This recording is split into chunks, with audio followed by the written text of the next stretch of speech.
السلام علیکم ناظرین، سیال اردو اکیڈمی میں آپ کو خوش آمدید کہتے ہیں۔ جی عزیزان من، آج سے ہم پبلک سروس کمیشن کے انٹرویو کی تیاری کا سلسلہ شروع کر رہے ہیں۔ اس سلسلہ میں ہم سابقہ انٹرویوز میں پوچھے جانے والے سوالات کو حل کریں گے۔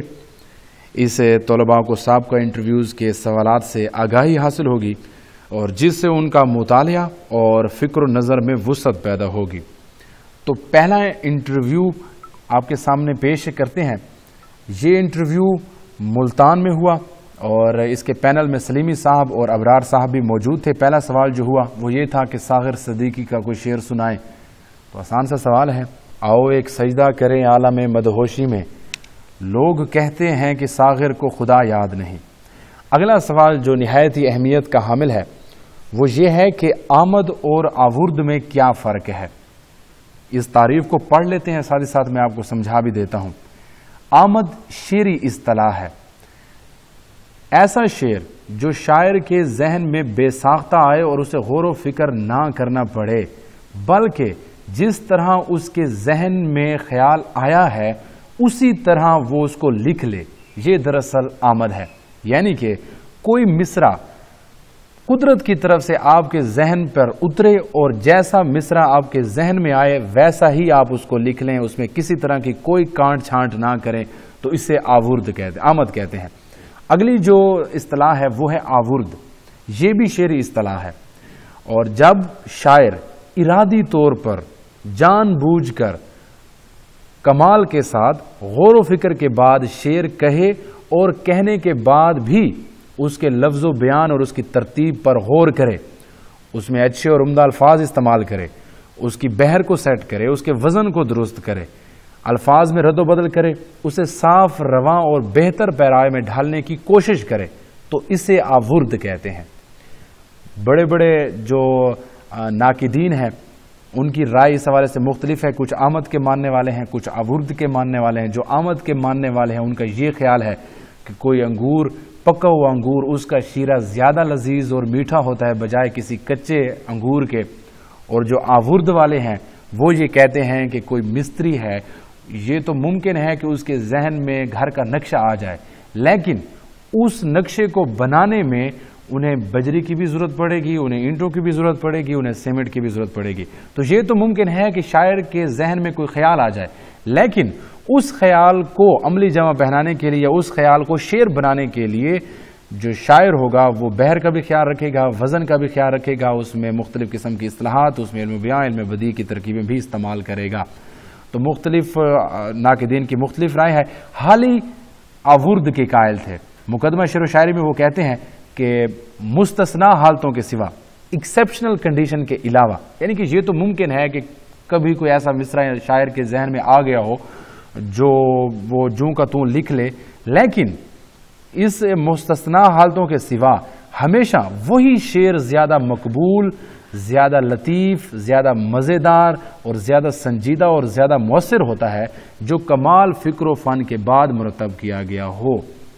ٹھیک ہے، اس حوالے سے حالی ایک خوبصورت وہ اصطلاح استعمال کرتے ہیں، لائن ان کی ہے کہ شعر خوب آورد نیست آمد است، کہ شعر خوب جو خوب شعر ہے وہ آورد ہے، نیست نہ کہ آمد است، نہ کہ وہ آمد ہے۔ تو امید ہے کہ آپ کو آمد اور آورد کا فرق پتہ چل چکا ہوگا۔ اس کے بعد اگلا سوال ہوا کہ محمد حسین آزاد کا شعر سنائیں۔ تو لبریز جوش حب و وطن سب کے جام ہو، سرشار ذوق و شوق دل خاص و عام ہو۔ اگلا سوال نہایت اہمیت کا حامل ہے، شعور کی رو کیا ہے؟ یہ ملتان ڈی جی خان میں یہ سوال پوچھا گیا۔ تو شعور کی رو پہلے میں آپ کو یہ پڑھ کر بتا دیتا ہوں کہ یہ نفسیات کی اصطلاح ہے۔ اس کی دریافت امریکی اسکالر ولیم جیمز نے کی تھی۔ اس نظریے کے مطابق انسانی شعور ایک سیال مادے کی طرح ہوتا ہے۔ کبھی کبھی انسان کے ذہن میں کوئی خیال پیدا ہوتا ہے اور پھر خیال و تصورات کی فلم پردے کی طرح اس کے ذہن میں چلنے لگ جاتی ہے۔ ایک خیال کسی دوسرے خیال یا دوسرے واقعے سے ذرا سی مناسبت کے سہارے آگے بڑھتا ہے اور یہ عمل کسی نقطہ پر اختتام پذیر ہوتا ہے۔ اس کی مثال سجاد ظہیر کے ناولٹ لندن کی ایک رات بھی آزاد تلازمہ خیال کی تکنیک میں لکھا گیا ہے۔ اب اس بات کو میں آپ کو سادہ اور آسان الفاظ میں سمجھاتا ہوں۔ شعور کی روح کیا ہے؟ مثال کے طور پر آپ بازار سے گزر رہے ہیں، بازار سے گزرتے وقت آپ کی نظر کسی سرخ رنگ پر پڑی ہے، اس سرخ رنگ کو دیکھ کر آپ کو سرخ پھول یاد آئے، ان سرخ پھولوں کا عکس آپ کے ذہن میں بنا اور ان سرخ پھولوں کے عکس کے ساتھ آپ کو اپنے بیڈ روم کے پھول یاد آئے، اپنے بیڈ روم میں سجے ہوئے پھولوں کو یاد کر کے آپ کو اپنے بیوی بچوں کی یاد آئی، تو یہ جو ایک خیال سے دوسرا خیال آپ کے ذہن میں فلم کی طرح آپ کے ذہن میں چلا ہے، تو اس خیال کو نفسیات کی اصطلاح میں شعور کی روح کہتے ہیں۔ نہایت ہی اہم سوال کہ کوئی تاریخی ناول آپ نے پڑھا ہے؟ یہ سوال لاہور میں کیا گیا۔ تو یہ ضروری ہے کہ اگر آپ پبلک سروس کمیشن کے انٹرویو میں ہیں تو آپ کو ان چیزوں کا پتہ ہونا چاہیے کہ تاریخی ناول کسے کہتے ہیں، یا کوئی ایک آدھ تو آپ نے ناول ضرور پڑھا ہو تاریخی۔ تو یہ ایک نہایت ہی آسان سا ناول ہے فردوس بری، جو کہ عبدالحلیم شرر کا لکھا ہوا یہ تاریخی ناول ہے۔ یہ 1899 میں لکھا گیا۔ اسلام کے خلاف فرقہ باطنیہ کی سازش اور اس کے مشہور کرداروں میں حسین زمرد، شیخ علی وجودی، حسن بن صبا۔ اس کی کہانی کے کچھ پوائنٹ میں نے یہاں پہ لکھ دیے ہیں، تو آپ ان پوائنٹوں کو خود سے پڑھ لیں۔ میں آپ کو اس کہانی کا خلاصہ بتا دیتا ہوں، کیونکہ کہانی کا خلاصہ تھوڑا سا طویل تھا، اس لیے ممکن نہیں تھا کہ میں سارے خلاصے کو یہاں پہ لکھ سکوں۔ تو یہ جو ناول فردوس بری ہے، اس کا خلاصہ کچھ یوں ہے کہ شہر عامل کا ایک نوجوان حسین، جو کہ زمرد سے بے پناہ محبت کرتا تھا، زمرد کا ایک بھائی فردوس بری کی حدود میں بادنیوں کے ہاتھوں مارا گیا تھا۔ اتفاق سے زمرد اپنے بھائی کو خواب میں دیکھتی ہے، جو بہن سے اس خواہش کا اظہار کرتا ہے کہ وہ اس کی قبر پر آ کر فاتحہ پڑھے۔ اب زمرد کو بدنامی سے نجات حاصل کرنے کا ایک ہی راستہ نظر آتا ہے۔ وہ فیصلہ کرتی ہے کہ گھر سے نکل کھڑی ہو، پہلے بھائی کی قبر پر فاتحہ پڑھے اور پھر حج کی سعادت حاصل کرنے کے لیے جائے۔ لیکن ایسے اپنے ارادے کو عملی جامہ پہنانے کے لیے ایک مرد کے سہارے کی بھی ضرورت ہوتی ہے۔ تو وہ حسین چونکہ اس سے محبت کرتے اسے پتہ بھی ہوتا ہے، تو وہ حسین کو اپنے ساتھ چلنے پر آمادہ کر لیتی ہے اور اس سے صرف حج پر جانے کا اظہار کرتی ہے۔ اسے یہ نہیں بتاتی کہ راستے میں وہ اپنے بھائی کی قبر پر جائے گی۔ دوران سفر وہ ایک جگہ پہ ضد کر کے حجاز کے راستے سے ہٹ کر چلنے لگتے ہیں اور قدیم دیوستان میں پہنچ کر بھائی کی قبر پر فاتحہ پڑھتی ہے۔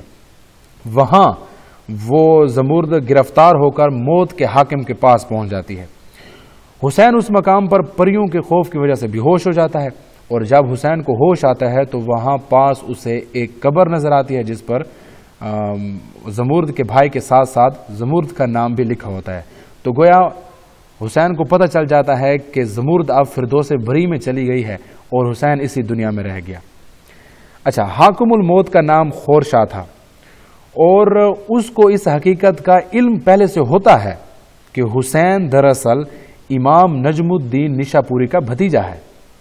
چونکہ امام نجم الدین نشاپوری باطنی عقائد کے خلاف واز کرتے ہیں، اسی لیے خورشاہ اپنے مشیروں کی مدد سے امام کو مارنے کے لیے حسین کو استعمال کرتے ہیں اور پلان کرتے ہیں کہ حسین امام کو یعنی کہ اپنے چچا کو قتل کر دے۔ اس مقصد کو حاصل کرنے کے لیے وہ زمرد سے حسین کے نام مختلف قسم کے خطوط بھی لکھواتے ہیں، جن خطوط میں حسین کو یہ تاثر دیا جاتا ہے کہ اگر وہ ان خطوط پر دی گئی ہدایات پر عمل کرے گا تو ایک دن وہ بھی فردوس بری میں ہوگا اور زمرد سے اس کی ملاقات ہو سکے گی۔ حسین چونکہ زمرد کی محبت میں گرفتار ہوتا ہے تو انہی خطوط کی ہدایات پر وہ شیخ علی وجودی کے پاس پہنچتا ہے، اور پھر شیخ علی وجودی کی ہدایات پر وہ اپنے چچا نجم الدین نشاپوری کو قتل بھی کر دیتا ہے، اور اس فعل کے انعام کے طور پر اسے فردوس بری کی سیر اور وہاں پہ اس کی ملاقات زمرد سے بھی ہو جاتی ہے۔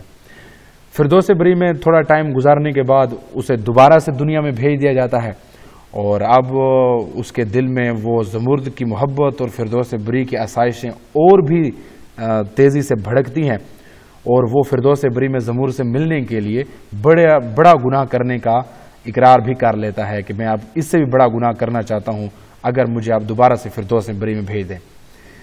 آخر شیخ علی وجودی کے حکم پر پھر وہ ایک اور عالم نصیر الدین توسی کو قتل کرتا ہے اور انعام کے طور پر دوبارہ سے فردوس میں بری میں پہنچ جاتا ہے اور دوبارہ سے اس کی ملاقات زمور سے ہو جاتی ہے اور پھر اسے وہاں سے نکال کر دنیا میں بھیج دیا جاتا ہے۔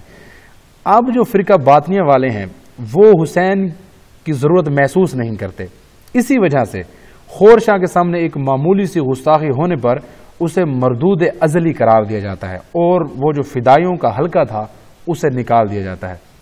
اسی دوران ایک منگول جرنیل چغتائی خان فدائیوں کے ہاتھوں مارا جاتا ہے۔